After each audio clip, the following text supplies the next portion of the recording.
네, 이런 증상이 있으면 암 재발을 의심해 보세요라는 주제로 오늘 말씀 나눠보겠습니다. 우리 암 환자분들이 재발에 대해서 항상 불안감이 있어요. 수술 잘 받았고 항암 치료 잘 받았고 방사선 치료까지 잘 마쳤는데 정기적으로 검사는 하지만 혹시 재발하면 어떡하나 라는 항상 불안감 속에 살고 있거든요. 그래서 혹시 암 재발을 의심할 수 있는 증상이나 징후에 대해서 오늘 좀 얘기를 나눠볼 건데요. 그런 증상들에 앞서서 재발의 종류를 알면 그렇죠. 뭐 국소 재발, 원발 재발 이런 거.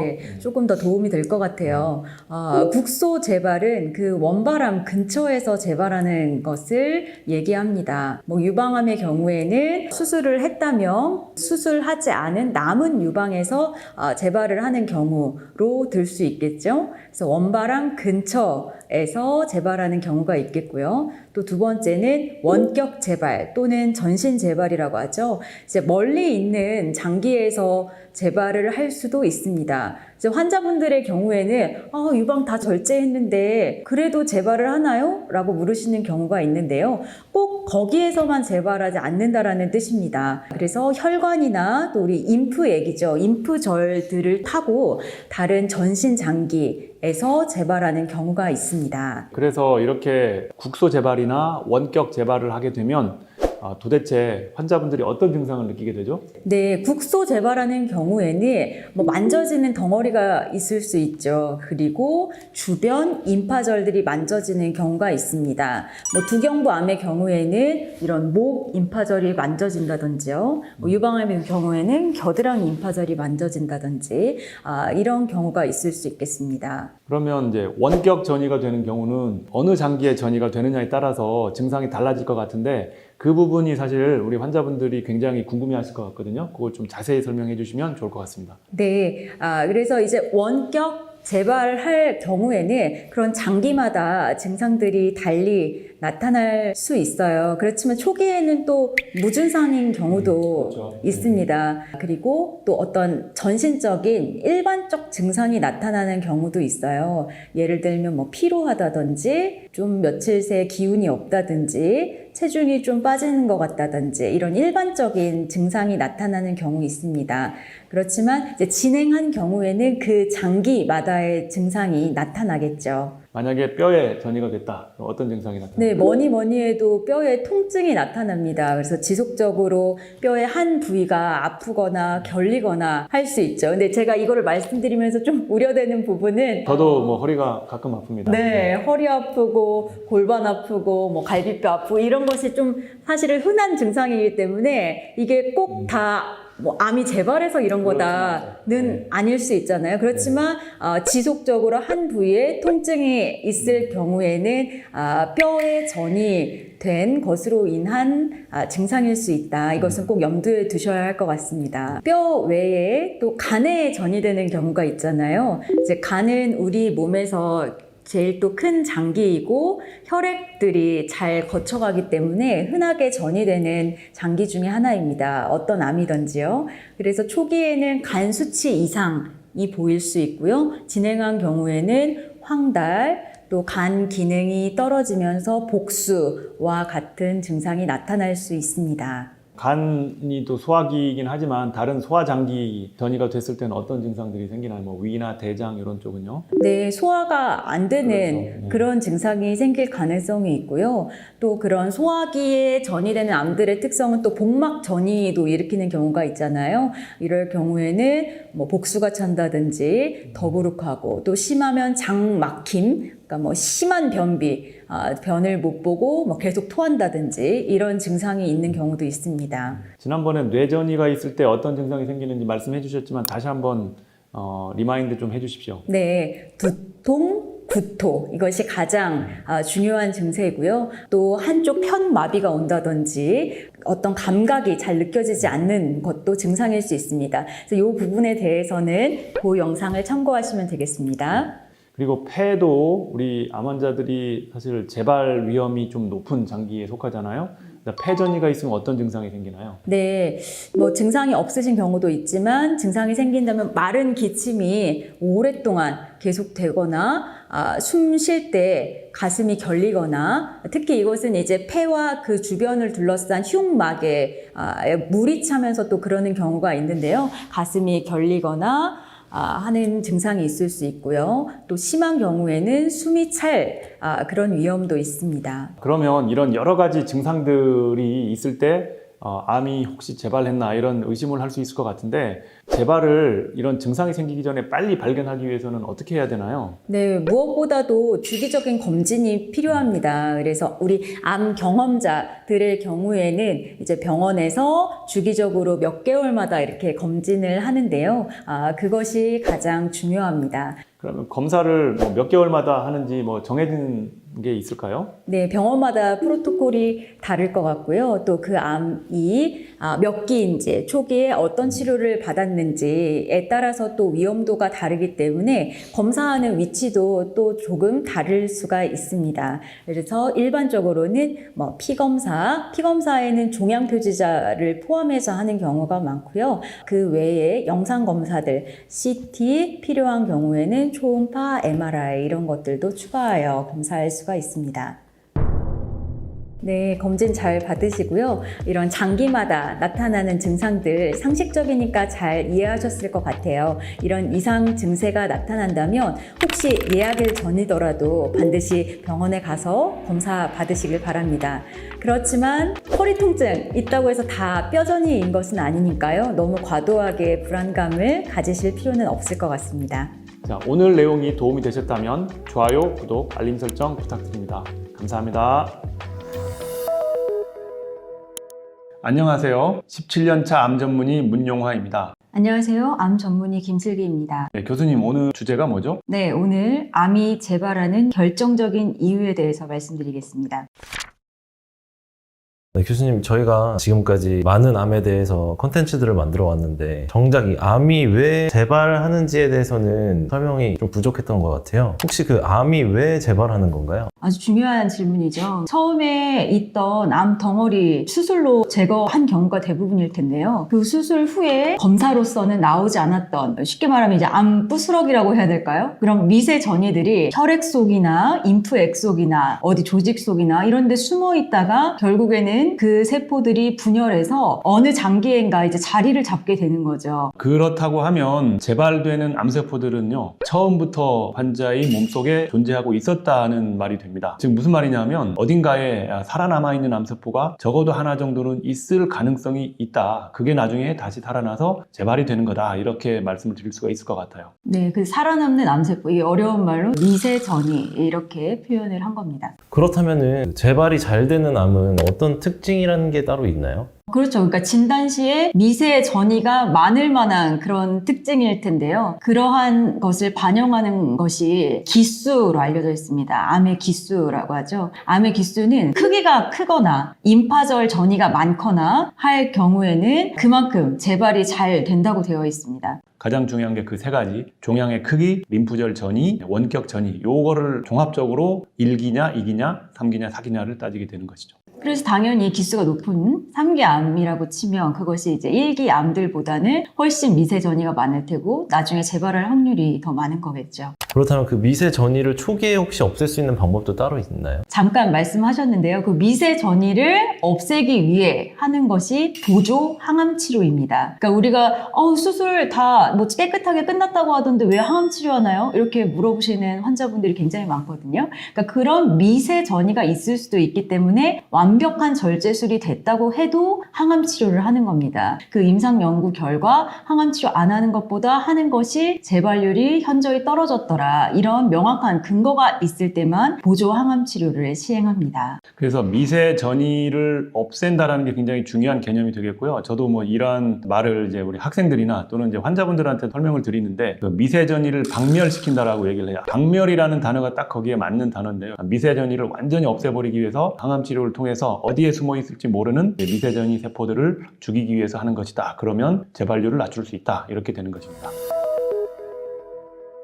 그 미세전이를 박멸한다고 방금 그러셨는데 혹시 그 미세전이는 없어졌는지 안 없어졌는지 어떻게 알 수 있어요? 그렇죠. 미세전이 세포는 눈에 보이지 않습니다. 이거는 이제 유전자 검사로 밝혀낼 수 있습니다. 가령 예를 들자면 피검사 체열을 해서 거기에서 유전자 분석을 하게 되면 암세포만이 가지고 있는 어떤 유전자가 양성으로 나오게 될 수 있어요. 또는 그 암세포 자체를 또 검출하는 과학적인 방법이 있습니다. 이런 걸 통해서 그 환자의 미세전이 암세포가 아직은 남아있다라고 판단을 하게 되면 그런 환자들은 나중에 재발할 가능성이 조금 더 높다 이렇게 말씀을 드리는 거예요. 그게 꼭 재발을 의미하는 건 아니에요. 하지만 확률적으로 더 재발할 가능성이 높다. 쉽게 말하면 혈액 속에 둥둥 떠다니는 암세포나 암 DNA가 있느냐 이거를 본다라는 건데요. 여기서 꼭 아셔야 할 건 이것을 지금 현재 병원들에서 막 모두 하고 있다 이런 뜻이 아닙니다. 이것이 지금 연구 단계이고 이것이 가장 정확한 미세 전이를 보는 방법이지만 현재로서 이것을 다 하고 있진 않기 때문에 그냥 저희가 표준 치료로서 권고되는 보조 항암 치료를 해당하시는 경우에는 모두 받으셔야 한다 이렇게 말씀드릴 수 있을 것 같아요. 피를 통해서 암세포가 옮겨 다닌다고 했잖아요. 그러면은 어디에 암이 재발할지는 모르는 거네요? 그렇죠. 모르는 네, 거죠. 모르죠. 그런 것도 사실은 영구적으로는 어떤 환자가 어떤 유전자의 발현이 높으면 이 환자는 뇌에 재발할 가능성이 높다, 간에 재발할 가능성이 높다 이런 게 연구는 이루어지고 있지만 실제로 사용되지는 않습니다. 그렇죠. 그리고 만약에 그 미세 전이가 있을 때 그때 어떤 치료를 미리 함으로써 실제 재발을 막을 수 있냐 이런 것도 사실 다 알 수 없는 그런 분야이기 때문에 연구 중입니다. 연구 현재. 중입니다. 일단 암이 일단 발생이 됐으면 모든 부위를 다 검사를 해야겠네요. 그렇죠. 그렇죠. 전신을 다 사진을 찍어야죠. 그렇지만 사진에 안 나오는 그런 암세포들은 피 속에 돌고 있다. 그게 미세전이고. 예, 그렇죠. 그러니까 그런 어떤 CT나 이런 데서 발견되려면 암세포가 한 10억 개 모여야 된다고 하거든요. 10억 개. 어떻게 보면 그 눈으로 보이는 개가 다가 아니고 엄청 많은 그 세포들은 이미 둥둥 떠다니면서 일을 하고 있는 거죠. 참 무서운. 네, 그런데 우리 몸에도 그걸 아세요? 건강인의 몸에서도 암세포가 발생할 수 있어요. 매일 발생할 수 있는데 그게 우리 몸에서 이제 암을 담당하는 또 면역 체계가 있습니다. 뭐 T 면역세포 같은 게 이제 그 암세포를 공격을 해서 자꾸 없애기 때문에 이게 균형이 맞는 거예요. 생겨나자마자 죽고 생겨나자마자 죽고 그러니까 이제 암 환자가 안 되는 거죠. 그 사람들은. 대부분은 그게 맞아요. 그게 작용이 되는데 암 환자들은 이게 이제 균형이 깨져버리면서 암세포가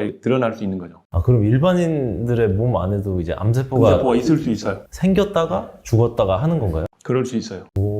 DNA 데미지를 스스로 복구할 수 있는 그런 능력들이 일반인들은 어느 정도 정상이라고 생각하는 거죠. 신기하다. 저한테도 있다가 없어졌다가 할 수도 있는 거네. 그럴 그렇죠. 가능성이 있죠. 우리가 그걸 입증하기는 어렵지만 이론적으로는 가능합니다. 재발을 막기가 쉽나요? 저도 처음에 온콜로지 하면서 이게 가장 좀 첨단이지만 첨단이지 아닌 것 같은 뭔가 그런 느낌이 있었던 것 같아요. 재발을 막는 게 어렵죠. 왜 그러냐면은 암세포가 100개가 있으면 그 중에 한 90개, 95개, 99개는 진짜 항암제를 많이 투약을 하게 되면 없앨 수 있는 확률이 굉장히 높아요. 근데 남아있는 하나의 세포는 사실은 좀 강해서 살아남은 거거든요. 그 세포는 어떤 약을 써도 사실 잘 안 죽어요. 잘 안 죽기 때문에 그거에 맞는 항암제를 찾아내고 뭔가 잘 디자인해서 약을 써야 그 암세포까지 죽여서 결국은 완치, 우리가 말하는 이제 아주 이론적인 완치에 다다를 수가 있는데 그게 쉽지는 않습니다, 사실. 그래서 연구를 계속 하고 있는 거고요. 할 일이 많습니다. 재발하신 분들 그 암세포 씨앗은 이제 원래부터 있었던 것일 확률이 높습니다. 내가 뭘 잘못해서 또는 뭐를 먹지 않아서 뭐를 하지 않아서 그 암이 재발한 것은 아니다. 먼저 이렇게 위로를 좀 드리고 싶습니다. 그리고 재발할까봐 두려우신 분들 표준 치료를 잘 받으시는 것이 중요하겠고요. 그 이후에는 정기 검진을 통해서 조금이라도 초기에 발견하실 수 있도록 잘 받으시기 바랍니다. 그리고 추가적으로 말씀드리면 저희 암정복TV에서 예전에 올린 영상 중에 암 치료를 마치신 분들 이렇게 하면 암 재발을 줄일 수 있습니다. 거기에 어떤 방법이 있는지 여러분 궁금하시면 그 영상 꼭 보시기를 바라겠습니다. 오늘 영상 시청해 주셔서 감사합니다. 더 좋은 영상으로 여러분 찾아뵙도록 하겠습니다. 감사합니다. 네, 오늘은 암 치료를 다 마치신 분들이 어떻게 하면 암 재발을 막을 수 있을지 식사법 그리고 운동법에 대해서 여러분과 함께 이야기를 나눠보도록 하겠습니다. 시작하기 앞서 저희가 꼭 짚고 넘어가야 할 부분인데요. 이렇게 암 치료 마치신 분들이 실제로 좋은 음식 먹고 잘 운동하고 하며 재발이 방지되는 것이 의학적 근거가 있는 것인지 한번 여쭙니다. 모든 아마 대부분의 환자분들이 이런 거에 대해서 이제 굉장히 맹신하고 있죠. 좋은 음식 먹으면 뭐 암이 예방이 될 수 있다. 뭐 운동을 열심히 하면 예방이 될 수 있다. 저도 사실은 궁금했었던 바이고요. 아마 의사분들도 이거에 대해서 뚜렷한 어떤 과학적인 근거 없이 말씀하시는 분도 있을 수 있는데 제가 오늘 정확히 짚어드리겠습니다. 자, 이런 논문이 있습니다. 암 치료를 다 마친 고위험 이제 유방암 환자들이에요. 그러니까 치료를 다 마친 환자분들을 대상으로 해서 암을 예방하는 라이프스타일 레커멘데이션을 얼마나 잘 따랐느냐가 암 재발에 어떤 영향을 미쳤는지를 이제 연구한 결과가 되겠는데요. 자, 이 연구에서 암 예방에 중요하다라고 생각되는 이제 7가지 이 생활 습관 평가 요소가 있는데요. 첫 번째는 PA, Physical Activity의 약자인데 신체 활동 가이드라인을 얼마나 잘 준수하느냐. 두 번째는 정상적인 체질량 지수 BMI를 잘 유지했느냐. 세 번째는 색깔이 있는 이제 과일과 채소를 얼마나 잘 섭취를 했느냐. 네 번째는 붉은 고기나 가공육이 좋지 않다고 했는데 이런 거를 제한을 했느냐. 다섯 번째 설탕이 들어있는 음식을 제한했느냐. 그 다음에 금주 구면을 잘 따랐느냐라는 것입니다.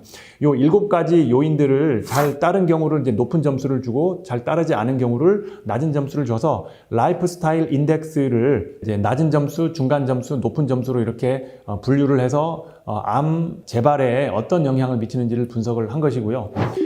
이 연구는 다별량 분석 연구라고 해서 비교적 객관성을 유지를 했다 이런 얘기가 되겠죠. 이 그래프는 제가 예전 영상에서도 몇 번 말씀을 드렸는데요. 유방암 재발 위험비라고 해서 이 가운데 이 선을 기준으로 해서 왼쪽으로 만약에 그래프가 치우쳐 있으면 유방암 재발 위험이 감소하는 것이고 오른쪽으로 그래프가 치우쳐 있으면 재발 위험이 증가하는 것입니다. 근데 여기서 제일 중요한 이제 종합적인 점수가 라이프스타일 인덱스라고 되어 있는데 이게 그래프가 왼쪽에 치우쳐 있죠. 점수가 높을수록 왼쪽에 치우쳐 있고 중간은 세로선에 조금 걸쳐 있고요. 그러니까 종합 점수가 높은 사람들, 라이프스타일 레커멘데이션을 잘 따른 사람들이 암 예방에 정말로 도움이 됐다라는 것이고요. 각각의 인자들을 독립적으로 하나씩 이제 따져본다 하더라도 예를 들어서 뭐 신체 활동이나 뭐 BMI 같은 경우는 왼쪽에 그래프가 이렇게 치우쳐 있는 걸 볼 수가 있어요. 근데 BMI 같은 경우는 세로선에 좀 걸쳐 있잖아요. 그러니까 그런 영향이 약간 덜하다라는 식으로 해석을 할 수도 있고요. 뭐 과일 채소도 이렇게 보시면 과일 채소 많이 섭취한 사람들이 왼쪽에 돼 있고 그 다음에 붉은 고기나 가공육을 제한을 정말로 잘한 사람들이 또 그래프가 왼쪽에 있어서 이제 재발 위험이 좀 감소한다라는 것이고요. 뭐 이런 식으로 되어 있습니다. 뭐 금주는 사실은 유방암에 있어서 세로선에 걸쳐 있잖아요. 근데 뭐 이거는 사실은 하나로만 판단할 수는 없어요. 그래서 뭐 금주 하나가 여러분의 암 예방에 정말로 절대적인 영향을 꼭 미친다라고는 할 수 없지만 이러한 영향들이 다 합산이 되어서 이런 라이프스타일 인덱스라는 종합 점수가 결정이 되는 것이기 때문에 금주라는 권고사항도 여러분 잘 따라주시는 게 중요하겠습니다. 그리고 모든 원인에 대한 사망 위험비를 보더라도요.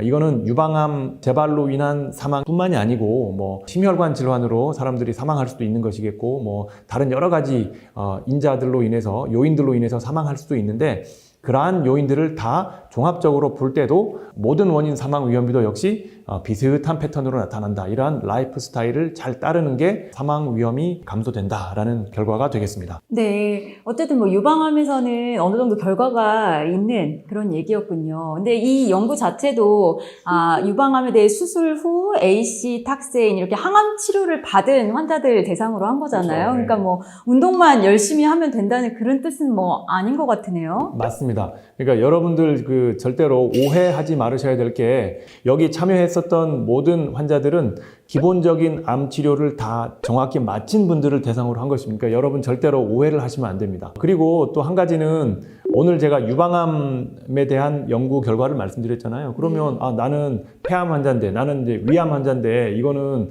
뭐 유방암에만 적용되는 게 아닐까요? 라고 또 의문을 제시하시는 분들이 있을 수 있는데 이 연구는 유방암 환자가 서양에서 발생 빈도가 이제 1위입니다. 여성의 1위고 그리고 또 한 가지는 유방암 치료가 어떤 암들보다도 표준화가 잘 되어 있기 그렇죠. 때문에 이러한 생활 습관에 대한 연구를 하기에 가장 적절한 암 모델이 되겠습니다. 그래서 유방암 환자를 대상으로 한 것이지 뭐 제가 꼭 유방암 환자들에 대해서만 얘기를 하고 싶어서 그런 건 아니니까 오해하지 마시고요.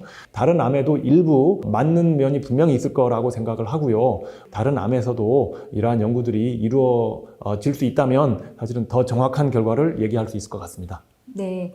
그렇다면 이제 국제 가이드라인을 바탕으로 저희가 암으로부터 치료를 마치고 나으신 분들에 대한 가이드라인을 좀 설명해 주시죠. 그래서 뭐 이렇게 이제 연구 결과만 말씀드리면 좀 섭섭하지 않겠습니까? 그렇죠. 이제 우리가 실질적으로 어떤 면이 도움이 된다라는 거를 이제 방법을 좀 말씀을 해드릴 텐데요. NCCN 가이드라인이라고 하면 전 세계 암치료 의사들이 암을 치료할 때 이러한 가이드라인을 따른다라고 해서 학계에서 저명한 의사분들이 모여서 만든 암치료 가이드라인이 되겠는데, 그 단체에서 암을 다 치료를 마친 환자들이 나중에 어떻게 관리하면 좋겠다라고 해서 이렇게 제시하는 가이드라인으로 만들었습니다. 그래서 그거를 제가 한글로 번역해서 여러분께 설명을 해드리려고 해요. 그럼 이제 저희가 식사에 대해 먼저 말씀드렸는데요. 예, NCCN 가이드라인에서는 어떤 영양소를 먹는 게 좋다고 나오나요? 그렇죠. 여기 보시면 이 표를 여러분들 제가 간단히 말씀을 드리겠지만 이것도 역시 캡처해서 여러분들 옆에 두시면 좋을 것 같아요. 지방, 탄수화물, 단백질이 다 필요합니다. 암 환자라고 지방을 먹으면 안 된다 이런 게 아니고요. 지방 중에서도 좋은 음식, 지방이 들어있는 좋은 음식은 여기 아보카도, 뭐 카놀라 오일, 연어 같은 이제 기름진 생선, 올리브 오일, 뭐 씨앗, 견과 이런 이제 지방이 포함되어 있는 음식이 좋다라는 것이고요. 탄수화물이 포함되어 있는 좋은 음식은 뭐 과일, 콩, 완두콩, 뭐 채소, 통곡. 갈기는 갈았지만 좀 이렇게 듬성듬성 간 이런 곡식을 이제 통곡이라고 하는데 그런 게 더 좋다라는 뜻입니다. 단백질 중에서는 뭐 생선, 콩, 완두콩, 뭐 저지방 유제품, 견과, 가금류 이런 것들이 암 치료 마친 분들한테 좋은 음식이 되겠습니다. 네. 그러면 식사법에 대해서 조금 자세히 알려주세요. 네, 식사법에 대해서 말씀드릴게요. 식물성 음식, 동물성 음식 다 드셔야 되고요. 뭐 동물성 음식은 절대 먹으면 안 된다 이런 거 없습니다, 여러분. 자, 식물성 음식은 식사의 반 이상으로 구성을 하시는 게 좋고 많은 채소, 과일, 통곡 위주로 섭취를 하시는 게 좋습니다. 동물성 음식은요, 드시지 말라라는 게 아니고요. 여러분들 드시되 반 이하로 구성을 하셔라. 식사량의 반 이하로 구성을 하셔라 라고 권고드리고요. 고기, 가금류, 생선, 달걀, 우유, 꿀 이런 것들을 드시는 게 좋습니다. 붉은 고기를 꼭 먹지 말라는 게 아니고요. 붉은 고기를 섭취는 하시되 일주일에 500g 이하로 섭취를 하셔라 라는 것입니다. 지난번 영상에서 암 환자들이 암 치료 중에 먹어도 되는 음식, 먹지 말아야 되는 음식 제가 말씀을 드렸죠. 암을 치료할 때는 단백질 섭취를 가능한 좀 충분히 하시는 게 좋기 때문에 이런 붉은 고기든 뭐든 사실은 크게 제한 없이 이제 단백질 섭취를 충분히 하셔라 라고 말씀을 드렸고요. 암 치료를 완전히 다 마치신 분들은 이제는 암 예방, 암 재발을 방지하는 쪽으로 이제 신경을 쓰셔야 되기 때문에 이런 붉은 고기는 먹기는 먹되 가급적이면 500g 이상을 드시지 마셔라 이렇게 말씀을 드리는 겁니다. 그리고 가공식품 중에 가공육 절대 드시면 안 좋고요. 정제 설탕의 양도 가급적 줄이는 게 좋습니다. 그리고 술은 당연히 이제 금주가 원칙이 되겠고, 비타민 같은 거 보충제 많이 좋아하시는 분들 많잖아요. 그리고 꼭 먹어야 되느냐라고 또 이제 물어보시는 분들이 있는데, 이런 보충제는요, 치료약도 아니고 예방약도 아닙니다. 그냥 보충제일 뿐이에요. 그래서 비타민을 복용하더라도 반드시 음식은 여러분들 골고루 잘 드시는 게 좋습니다. 네, 여태까지 이제 식사에 대해 말씀드렸는데요. 그럼 암에서 나으신 분들이 운동은 어떻게 하면 좋을까요? 네, 이 운동에 대해서도 말씀을 해드릴게요. 이거 어디서도 사실은 운동을 어떻게 해라 이런 걸 잘 말씀을 아마 못 들으셨을 텐데요. 오늘 제가 간략히 어떤 원칙을 말씀을 해드릴 테니까 여러분들이 응용해서 하시면 돼요. 자, 여기서 제가 가벼운 신체 활동, 그 다음에 중강도 신체 활동, 고강도 신체 활동 이렇게 세 부류로 나누었는데요. 어떤 신체 활동이 이러한 강도에 따라서 구분이 되는지를 여러분들 한번 봐두시는 게 좋고요. 이 표도 역시 여러분들 캡처해서 좀 주변에 두시면 좋겠고, 그 중에서 대표적인 것 한두 가지만 제가 말씀해 드릴게요. 자, 우선 걷기 운동에 대해서 말씀을 해드리자면, 천천히 걷는 것은요, 이거는 가벼운 신체 활동에 속하고, 빨리 걷는 것은 중강도 신체 활동, 그 다음에 경주 수준으로 굉장히 빨리, 경보라고 하죠, 경보. 빨리 걷는 거, 아주 빨리 걷는 거를 이제 고강도 신체 활동에 속하게 됩니다. 그 다음에 자전거 타기 중에서도 천천히 자전거를 타는 거는 가벼운 신체 활동, 그 다음에 좀 평지에서 자전거를 보통 수준으로 타는 거는 이제 중강도 신체 활동이고요. 자전거를 빨리 타는 거는 고강도 신체 활동입니다. 그래서 중강도 신체 활동만을 나는 하겠다라고 하게 되면 일주일에 150분에서 300분 정도 하는 걸 추천을 드리고요. 만약에 고강도 신체 활동 위주로 하겠다라고 하시는 분들은 일주일에 그거의 반 정도, 75분 정도 하시면 됩니다. 그런데 나는 중강도, 고강도를 좀 섞어서 하겠다라고 하시면 반반 정도 섞어서 하셔도 됩니다. 근데 이제 가벼운 신체 활동은 사실 여러분 이제 운동에 속하지 않습니다. 그러니까 여러분 이거 착각하시면 안 돼요. 그러니까 적어도 등에 땀이 날 정도가 돼야 이게 중강도 신체 활동이 되는 것이지 그냥 뭐 가볍게 아주 천천히 산책하는 거 요거는 사실은 운동은 되지 않습니다. 네, 뭐 주로 근데 유산소 운동이 좀 많은 것 같은데요. 이제 근력 운동 같은 것도 해야 되나요? 네, 맞습니다. 근력 운동도 굉장히 중요한데요. 뭐 웨이트 기구를 이용해서 한다든지 아니면 뭐 여기 사진에 보이는 대로 뭐 탄력 붕대도 괜찮고요. 그다음에 본인 체중을 이용한 운동 등 이러한 이제 근력 운동, 근력을 키우는 운동도 일주일에 2-3번 정도는 해주시는 게 좋겠습니다.